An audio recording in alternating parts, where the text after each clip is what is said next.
Hi friends. आज से हम एक नई सीरीज शुरू करने जा रहे हैं आपके लिए। और वो सीरीज है कॉमन साइंस। आप सबको पता है कि हम अपनी जिंदगी बहुत सक्सेसफुली जी लेते हैं अगर हमारे पास कॉमन सेंस हो। इस कॉमन सेंस को बहुत से लोग सिक्स सेंस भी कहते हैं। और कॉमन सेंस आता कैसे है? कॉमन सेंस हमारी कॉमन नॉलेज से आता है। छोटी छोटी रोजमर्रा की चीजें, डेली रूटीन की चीज़ों के बारे में, उनके प्रोसेसेस के बारे में, ओरिजिन के बारे में, लॉजिक के बारे में जब हम जानते हैं तो हमारा कॉमन सेंस डेवलप होता है। कॉमन सेंस को डेवलप करने के लिए कॉमन साइंस का पढ़ना बहुत ज़रूरी है। एक सामान्य विज्ञान, छोटी छोटी चीज़ें जिन्हें हम रोज देखते तो हैं लेकिन हम ऑब्जर्व नहीं करते। तो आज एक ऐसी ही चीज़ है जिसके बारे में हम पढ़ने जा रहे हैं। तो चलिए शुरू करते हैं। और वो चीज है कि हमारा सोलर सिस्टम। देखिए, सोलर सिस्टम के बारे में मैं एक डिटेल्ड वीडियो आपको 10 से 12 मिनट का बहुत सिंपल सी भाषा में थोड़ा बाद में दूंगा। तो जैसा मैंने कहा कि वो एक डिटेल्ड वीडियो तो मैं आपको बड़ी जल्दी देने वाला ही हूं। लेकिन आइए हम बात करते हैं अपनी अर्थ के रोटेशन की।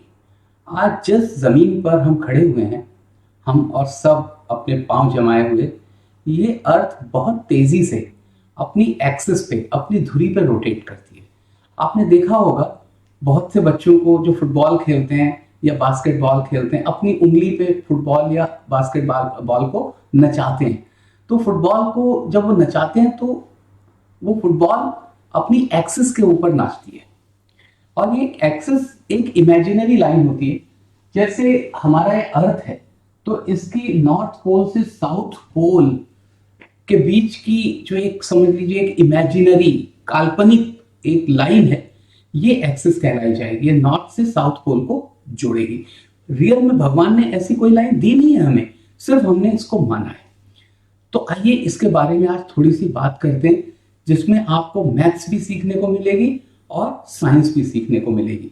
देखिए, यहाँ पे इस पूरे ब्रह्मांड की वो तीन चीजें हैं जिनके बारे में हम अच्छे से जानते हैं। हम सन, इसको बहुत अच्छे से जानते हैं। रोज सुबह ईस्ट में उदय होता है और वेस्ट में जाके फिर छुप जाता है। उसी तरह से आप देख रहे हैं इसको, मून को भी देख रहे हैं। तो मून भी क्या होता है, ईस्ट में ही उदय होता है और वेस्ट में जाके छुप जाता है। फिर हमारी ये अर्थ आ जाती है। अर्थ, जैसा कि आपको पता है, दो तरह के मोशंस करती है। एक मोशन जो अपनी एक्सिस पे कर रही है उसको कहते हैं रोटेशन। और आज इसी रोटेशन के बारे में हम पढ़ने जा रहे हैं नेक्स्ट 2 to 3 मिनट्स में। तो देखिए, पहली बात तो है कि रोटेशन होता क्यों है। रोटेशन ग्रेविटेशनल पुल की वजह से होता है, गुरुत्वाकर्षण की वजह से होता है। सन का साइज बहुत बड़ा है, सन हमें अपनी तरफ खींच रहा है, अर्थ को। लेकिन और भी बहुत सी हेवनली बॉडीज हैं, बहुत से प्लैनेट्स हैं, स्टार्स हैं, सन से भी बड़े स्टार्स हैं जो हमें इतने दिखते नहीं हैं, वो अर्थ को अपनी तरफ खींच रहे हैं। तो ना केवल अपने को मेंटेन रखने के लिए अर्थ सन के चारों तरफ घूमती है, बल्कि अपनी एक्सिस पे भी घूमती है। And I will tell you, जितनी भी ब्रह्मांड में स्टार्स हैं, प्लैनेट्स हैं, हेवनली बॉडीज जिन्हें हम कहते हैं, वो ये सारे के सारे ये दोनों मोशंस करते ही हैं। ये सिर्फ अर्थ ही नहीं कर रही है, मून भी रोटेशन करता है, मून भी अर्थ के चारों ओर रिवॉल्यूशन करता है। तो ये जो अर्थ है, इसकी एक्सिस, ये एक्सिस जिसे मैंने बताया एक इमेजिनरी लाइन है, ये 23.5 डिग्री पे झुकी हुई है। और अर्थ ग्रेविटेशनल फोर्सेस की वजह से रोटेशन करती है। तीसरा, हम ये जान लें कि अर्थ जो रोटेशन करती है वो वेस्ट से ईस्ट की तरफ करती है, पश्चिम से पूर्व की तरफ। इसीलिए आपको सन और मून ईस्ट में उदय होते हुए दिखाई देते हैं। कभी आपने ट्रेन में जब जर्नी की है तो नोटिस किया है कि जब जिस डायरेक्शन में हम जा रहे हैं तो हमें ऐसा लगता है बिल्डिंग्स, पेड़ पौधे, पोल्स, वो सब हमसे पीछे की तरफ भाग रहे हैं, उल्टी डायरेक्शन में भाग रहे हैं। इसीलिए जब अर्थ वेस्ट से ईस्ट की तरफ अपनी एक्सिस पे ऐसे घूम रही है, जैसे ये अर्थ है ऐसे घूम रही है, तो हमें लगता है कि सन ईस्ट में राइज कर रहा है। तो एक तो वेस्ट से ईस्ट की तरफ घूम रही है, दूसरा एंटी क्लॉकवाइज घूम रही है। जितने भी सर्कुलर मोशंस हैं हम इनको दो भागों में बांट सकते हैं। एक क्लॉकवाइज, जैसे हमारी घड़ी चलती है, ओके, यहाँ पे 12, फिर 3, फिर 6, फिर 9, तो इस तरह से घूम रही है। इस मोशन को कहते हैं क्लॉकवाइज मोशन। और जब ये इसका उल्टा हो तो क्या कहेंगे हम? Anti clockwise. एंटी का मतलब ऑपोजिट। सो इस एंटी क्लॉकवाइज मोशन में घूम रही है। ये आपके जनरल नॉलेज के क्वेश्चंस भी हो सकते हैं। नंबर 2, कैसे घूम रही है? वेस्ट टू ईस्ट घूम रही है। एंड इसी घूमने के फिनोमेनन की वजह से आपको सन और मून ईस्ट में राइज करते हुए और वेस्ट में डूबते हुए दिखाई देते हैं। तो जब अर्थ का फेस घूमते हुए जो सा हिस्सा सन के आगे आ जाता है वहां पे दिन होता है, बाकी हिस्से में रात होती है। और ये पूरा का पूरा लगभग 24 आवर्स में एक रोटेशन अपनी एक्सिस पे एक चक्कर कितनी देर में लगाती है? 24 आवर्स। अब आइए बात करते हैं मैथमेटिक्स कहाँ पे। आप कहेंगे सर आपने कहा था कि थोड़ा मैथमेटिक्स भी सिखाएंगे। बिल्कुल सिखाएंगे। तो वो मैथमेटिक्स क्या है कि जब ये रोटेट कर रही है अपनी अर्थ पे तो 24 आवर्स में कर रही है, तो एक क्वेश्चन आता है भाई किस स्पीड से कर रही है? जो चीज मूव करती है हमें उस चीज की स्पीड को जानने की बड़ी उत्सुकता होती है।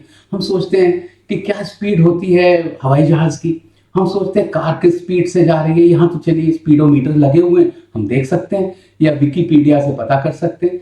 इसमें कैसे पता करेंगे? यहाँ तो कोई मीटर नहीं लगा हुआ है, लेकिन आपके पास कॉमन साइंस का कॉमन सेंस है।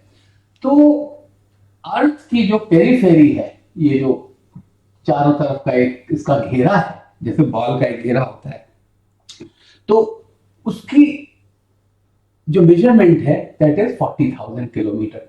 अभी आप कहेंगे क्या एग्जैक्ट 40,000 किलोमीटर है? भगवान ने नाप तोल के बनाई नहीं, एग्जैक्ट 40,000 नहीं है। 40,042 है, कभी 40,070 माना जाता है। तो हम राउंड फिगर क्या कह लेते हैं? 40,000 कह लेते हैं। तो 40,000 को अगर आप 24 से डिवाइड करेंगे तो कितना आएगा? करीब 1667 किलोमीटर पर आवर। एक घंटे में इतना इसका स्पीड है। इस समय जब मैं और आप बात कर रहे हैं, हमारी पृथ्वी अपनी एक्सिस के चारों तरफ 23.5 डिग्री पे टिल्ट होके झुक के 1667 किलोमीटर की स्पीड से घूमे जा रही है, जिससे हमारी घड़ियां आगे बढ़ रही हैं, जिससे कि 24 घंटे में एक चक्कर लगा दे रही है और हमारा एक दिन कंप्लीट हो जा रहा है। ओके, तो होप आपको थोड़ी सी मैथ समझ में आई। आई होप आपको थोड़ी सी साइंस समझ में आई और आपको एक फैक्ट का पता चला कि आप ब्रह्मांड में जिन जिन तारों को देखते हैं या ग्रहों को देखते हैं वो सारे रोटेशन भी करते हैं और रिवॉल्यूशन भी करते हैं, अपनी एक्सिस पे भी घूमते हैं और सन के चारों ओर सोलर सिस्टम की सारी बॉडीज घूमती हैं। सोलर सिस्टम के बाहर की बॉडीज की बात हम किसी और दिन करेंगे। तब तक के लिए please stay tuned to common science. Okay, thank you so much.